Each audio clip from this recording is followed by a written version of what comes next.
It's Tuesday, July 16th, and I'm your host, Sarah Beal. On today's show, we talk hurricane preparedness with COM Fire Chief Wynn, kindergarten registration with Barnstable Public Schools, and we learn about a group of teachers and police officers teaming up for the Pan Mass Challenge. But first, let's start with some news you can use. The Army Corps of Engineers have announced that they will be conducting repairs on both the Bourne Bridge and the Sagamore Bridge this week, resulting in one lane on each bridge being shut down while the work is being done. Work on the Bourne Bridge began on Monday and is expected to be finished on Wednesday. All work is scheduled to be done between 9 p.m. and 5 a.m. The Sagamore Bridge will be down one lane on Thursday night from 9 p.m. to 5 a.m.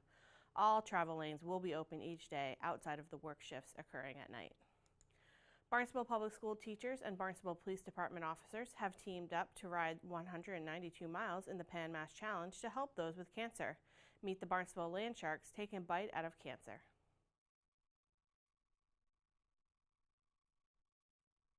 Eric Driftmeyer. I'm a patrol supervisor for the Barnstable Police Department. This will be my 16th year riding the Pan Mass Challenge. I started in 2001, shortly after losing my 2-year-old son, Drew, to a pediatric brain tumor. The Pan Mass Challenge has been a great avenue for me personally in helping to fight and eradicate cancer, and having firsthand knowledge and experience at the Jimmy Fund Clinic at the Dana-Farber Cancer Institute in Boston. I know that it's a worthwhile cause as this disease continues to touch people all over. The reason how this team started, Eric has Eric said that he's done it in the past multiple times, and last year Wendy was interested in riding it again for her second time, and she asked me, and I said it was a great idea, and we kind of recruited people. Last year we called it Stand for Strong because that's when my wife was going through her treatments, and this year we kind of wanted to make it bigger, and we wanted to change the name because no one in my family was going through treatment at that time. So we went to Jen and we asked her about if she had any interest, and she just lost her parents, so she was extremely happy to do something to help cure cancer. And then Pat came along and Wendy, and then we just started recruiting. So hopefully this year we have 11. By 2 or 3 years we'll have 60, 70 people on our team. So Definitely been, a fun time, but it's also been a lot, of hard miles and things. The other thing is also, besides the early mornings, it's also the early to bed nights on a Friday and Saturday night, getting prepared and being ready to go. So it's kind of both. It's at night when you're trying to prepare, get your bike ready for first thing in the morning, because that 4:30 alarm goes off pretty early to get out. So, but it's good. I've been lucky enough to be training with Wendy. Wendy's my training partner, so every weekend for probably I think the past 5 weeks at least, we've been out and we've put on a lot of miles. I joke and I say I'm going to put more miles on my bike this summer than my car, which is nice. And we're trying to stack our miles so that we do, like a long ride on Saturday and a shorter, but also a long ride on Sunday. And that's what we've been doing. So it's hard for us to all be together. I think there's like little pockets of training crews within the team, and everybody just tries to make it work. Training is tough, but could never be as tough as what those people are going through or have gone through. I primarily train early in the morning. I'm out just before sunrise. I don't do very long rides, but I try and make the miles count when I am out on the bike.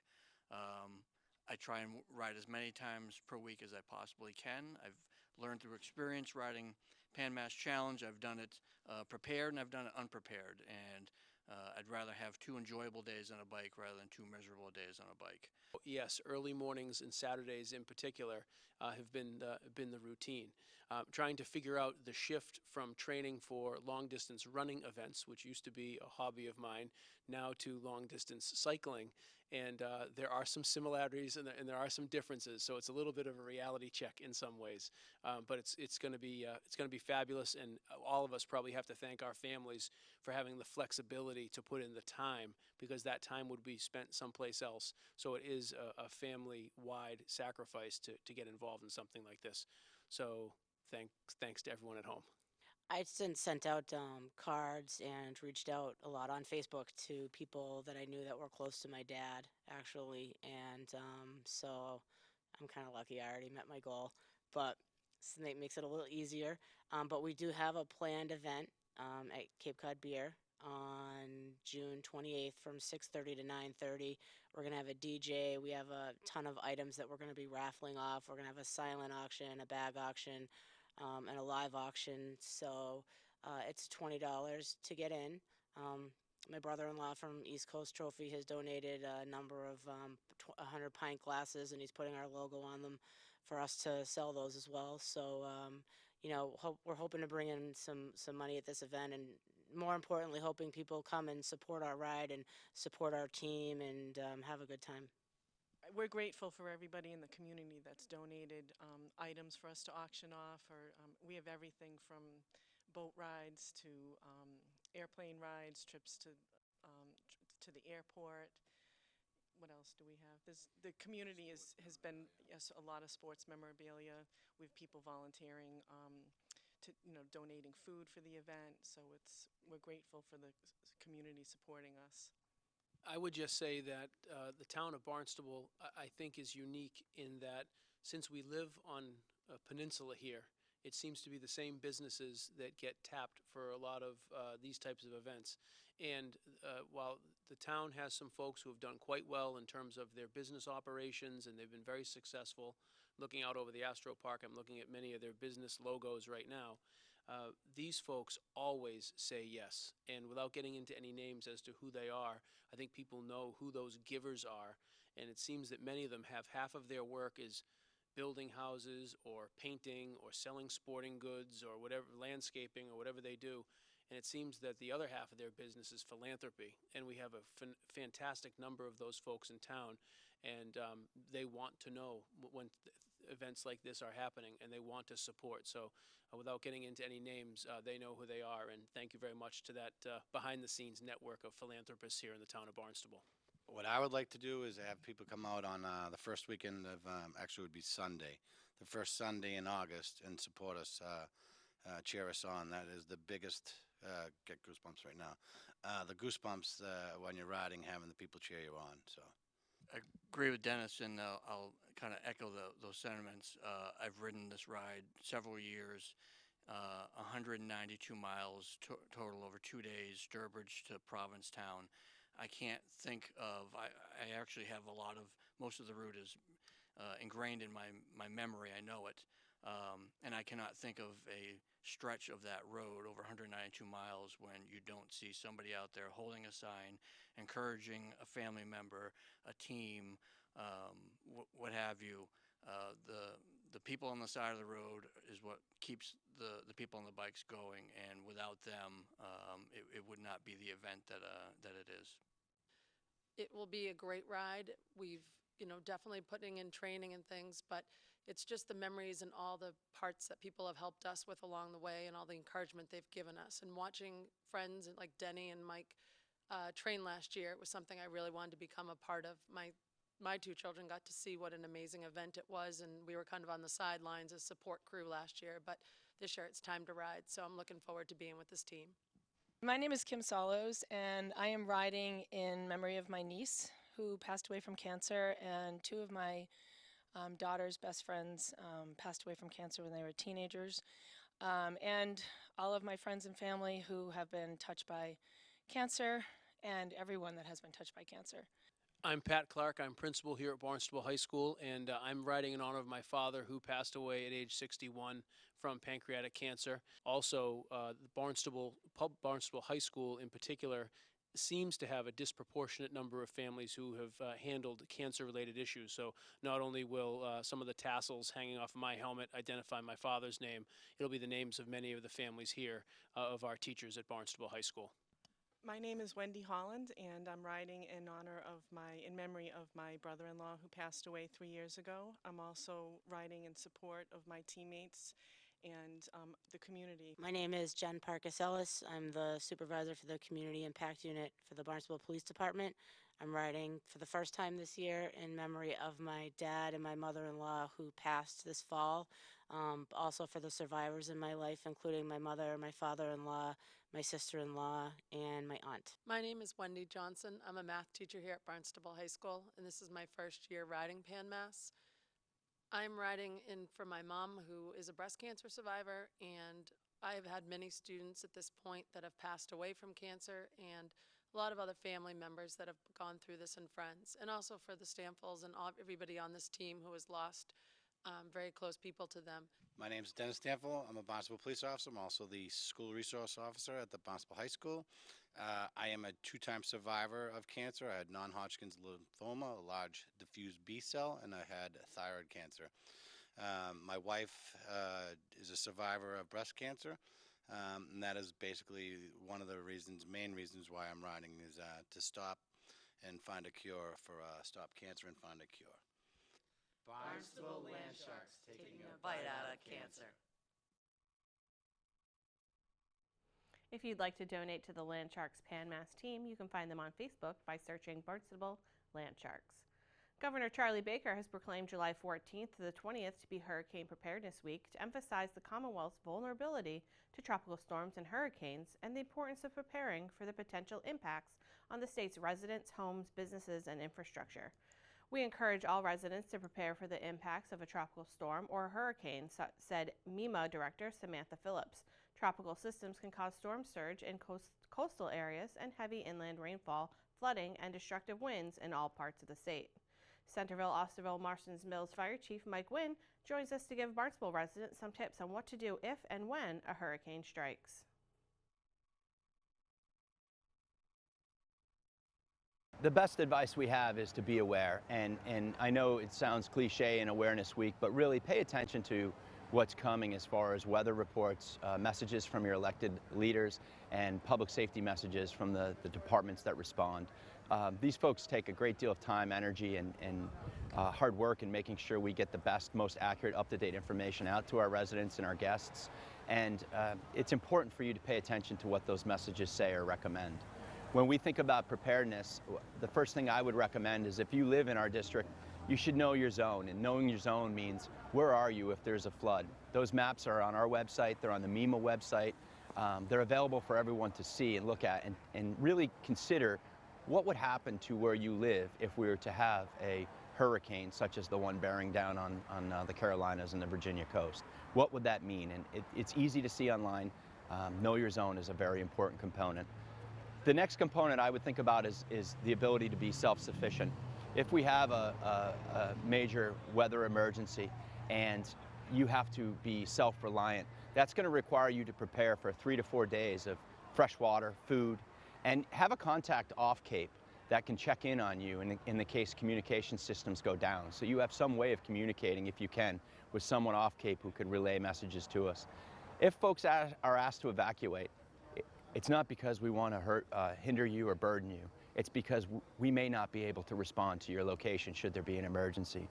Evacuation notices are taken very seriously. They can really only be offered by the governor. And if someone says it's time to evacuate, it's because it's time to evacuate. We take that very seriously. Be self-sufficient for 3 days. Have food, water. Make sure your pets are taken care of. Make sure you have meds ready to cover you if you have any prescription issues. And just be ready to be self-reliant. We may not be able to help. In the event of a Category 2 or 3 hurricane, the wind is going to limit our ability to respond because it simply won't be safe to put our responders on the road.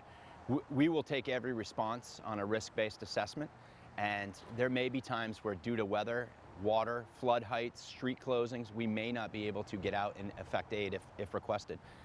That's a two-way street, so if you hear of the wind and you hear of the water, that also means you shouldn't be out on the road, or you should be in a safe place as well. The biggest component is, honestly, is to be aware and to listen to the messages that are coming out from the agencies that are charged with protecting you. We offer a great deal of hurricane preparedness resources on our website, which would be www.comfiredistrict.com. In addition, you can go to the MEMA website, the Massachusetts Emergency Management website. They have a great deal of information specifically to Awareness Week, but also those Know Your Zone flood maps, tips for preparing self-sustainment for 3 days, and the things to consider for your family and your pets. So MEMA.gov has a lot. Remember that children are going to be listening to everything you're hearing on the TV. Even my 3-year-old son today at home was asking me about Hurricane Florence and if it was coming to Cape Cod. Children are very perceptive and they know exactly what's going on because they hear the same messages that you hear. It's important to comfort your children and let them know that we'll take care of them the best we can and have them be prepared for a bug out if necessary. The elderly are our greatest concern, whether it's a resident who lives at home who's on oxygen at home or requires a lot of prescription medications. Those folks need to be really looked at as a at-risk population for us as a community. We have shelters available here in the town of Barnstable and on Cape Cod, but really the elderly need to have the ability to have someone help them to be sustainable if something goes bad with a storm. We ask neighbors to check on their elderly neighbors. We ask family to check on their elderly family members. And just remember, there may be times we just simply cannot get to you because of the conditions of the storm. Do you have a 5-year-old ready for kindergarten? Not sure what school or what to expect? We stopped by Centerville Elementary School to talk with Principal Matt Shifley and Gina Hurley, Executive Director of Social Emotional Learning and Student Services for Barnstable Public Schools. It's the most wonderful time of the year, sort of. We're almost at, our registration is open for kindergarten right now. And I wanted to take some time today and really talk about getting a 5-year-old into kindergarten. It's not your kindergarten of old, of the old days. So let's start with you, Mr. Principal. What do parents need to know about, number one, getting their child ready for kindergarten? Are they ready? We have a range of students that come to us with varying abilities at kindergarten. Some students come to us with preschool experience. Some students come to us with no preschool experience. I think some of the biggest things that we want to see in our children are parents who have been reading to their children before they start school so that they're familiar with books and they're into literature and they're excited about learning from reading. Encouraging children to play with each other and have a nice friendship prior to coming to school with other children, giving them that opportunity to learn how to share and engage with other students is also very important as well. And he brought up a really good point, Dr. Hurley. The social emotional learning, this is embedded throughout the Barnstable Public School system now. A lot of the things that he just spoke about were really literally social emotional learning facilities. These are what these kids are doing in these schools now. Give us a little understanding of how that rolls out in kindergarten. Sure. So the district vision is to educate the whole child. So it's not just the academic piece, but it is the social emotional piece. And from kindergarten forward, we start with a universal curriculum. So our kindergarten students will be receiving second step curriculum, which teaches social competencies, self-awareness, decision-making, social awareness, and we build upon that every year as they go from kindergarten on up. So it's really treated like a community where you come in, you start your day as a group, you end your day as a group, you're respectful to each other. We teach responsibility and safety throughout the day in different locations. And that gets, like I said earlier, that is built upon in every grade as we move through the grade levels in Barnstable. Let's talk a little bit about the day, a life in the day of a kindergartner. Do they still do things with paste and markers? Absolutely, absolutely. So kindergarten is a little bit different from what it was when I went through school. There are more academics blended in, but I would like to say that we also build in a lot of social emotional and learning to play and learning to manipulate and use glue and cut and all of that is still there. But I think you start the day with the morning meeting, and I would like to echo that really sets the tone, especially at the beginning of the year, for developing friendships, and that's how the children learn each other's names, and then they learn to play and engage in activities together during the morning meeting. So it really does set that stage for how do we get along with each other, how do we make sure our friends are included. And then you would move into, in Centerville, we tend to have our literacy block as the first part of the day. They're fresh, they're ready to learn. And we would have a kindergarten assistant and a teacher in the classroom for the literacy block, and there might be, if we have some students who are bilingual, there might be an English language development teacher who comes and supports in that classroom. We tend to operate with centers, so we would have a whole class lesson with a big book, and then they would go into centers where at one center they might be working on letter sounds, another center they might be cutting and pasting, and then there would be a center where a teacher is doing literacy with the students, and in small groups, so they really get some individualized instruction. We break up the day with a nice lunch recess block. Here we come back and we have our math block right after lunch, followed by maybe some small group interventions, a little bit of free play, and then we end the day with specialists, which could consist of art, music, PE, health, and library and technology. That's a full day It's a full for a day. 5-year-old. So Barnstable's had full day kindergarten for a number of years now. What do you find that, some parents are very leery of, that's a really long day for a kid, but it seems like it's fairly structured and there's time for everything, right? Yes. So when you are out there, open registration right now, why should parents get kids registered now if it's not until September when they have to go to school? I'll let you answer You want that. me to get that? So for me, it's important to register your child sooner rather than later. Right now, we are setting up our kindergarten screening appointments in May, and we want to get as many students in so we can lay eyes on them. And it's important because we can see what skills they have. There's a nice kindergarten screener that we use. In addition, we have set up stations in our gymnasium where students interact with the teachers and they engage in some play, and we start to get a sense for the skills that students have, and it helps us really formulate the best class list as we possibly can. Kindergarten is kind of like playing poker when you're assembling those lists, whereas when you're making class lists for first grade, second grade, third grade, you've had that opportunity to really know the child. So for me, to set the stage for success for the fall, we really like to see where the children are at. Do they have good play skills with each other? Are they able to share? Do they have some literacy skills? Do they understand shapes?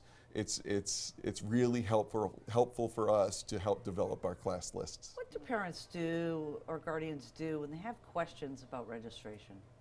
So my first line of defense here at Centerville in our help would be our school administrative assistants. I mean, they really do have the knowledge to answer questions about registration steps. When you go through the process, you can set up an appointment to come in, and they'll review the documents. The school nurse would be here to take a look at any medical paperwork you have to best advise you. Like Dr. Hurley did say, it gives you that first go-round of making sure you have everything you need and giving you plenty of time, based on the consultation with them to get what you need. Right. What are some of the resources that the district provides for that registration process? So our best resource is the website. And on our district website, there's a registration section that has frequently asked questions. So I think almost every question that we've had posed by a parent, we have put on that website. What else do you want parents to know before we close today about the first day of school? So our first day of school in Barnstable it's not a full day of school for kindergartners. We set up our orientation meetings for the first day of school, so the parents come to school with their child. And it's at that point that we answer questions about how do I pay for lunch? How much snack should I pack for my child? How do we do dismissal here at Centerville or any of the other schools? It's an opportunity to really review the ebb and flow of the school for the parents.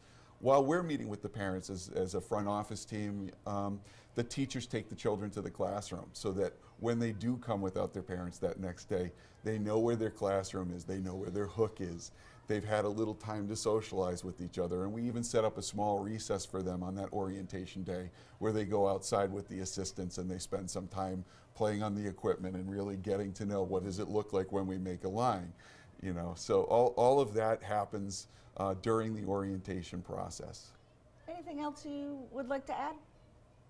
I always like this time of year. I like to meet our incoming students, and it's an exciting time to see some new students getting ready to come through the doors of this school, and they all bring a different kind of energy. Every group that comes through, they're always different, but it's exciting for us as a school to meet our new students. And Paula, one thing that I would mention is that although right now we don't have any school choice slots available for kindergarten because we are waiting for our resident K students to register, if there are residents of other towns that are considering kindergarten for their child under school choice, we will have more information in August about whether we have slots available for non-Barnstable residents. Excellent. Thank you both so much. Thank you.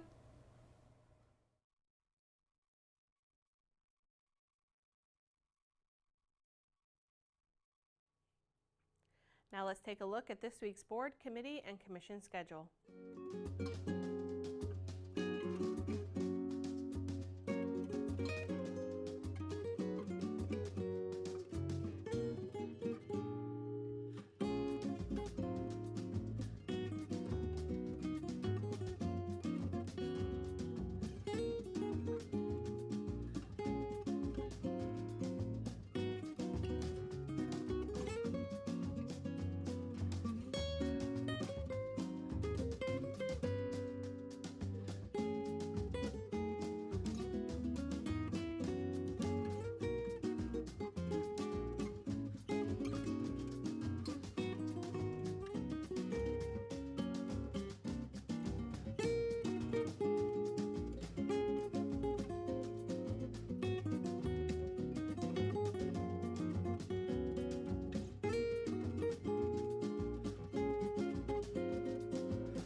Comments, suggestions, accolades? Connect with us on Facebook, Instagram, and YouTube, or send us an email. Channel 18 works for you. For Barnstable Today, I'm Sarah Beal.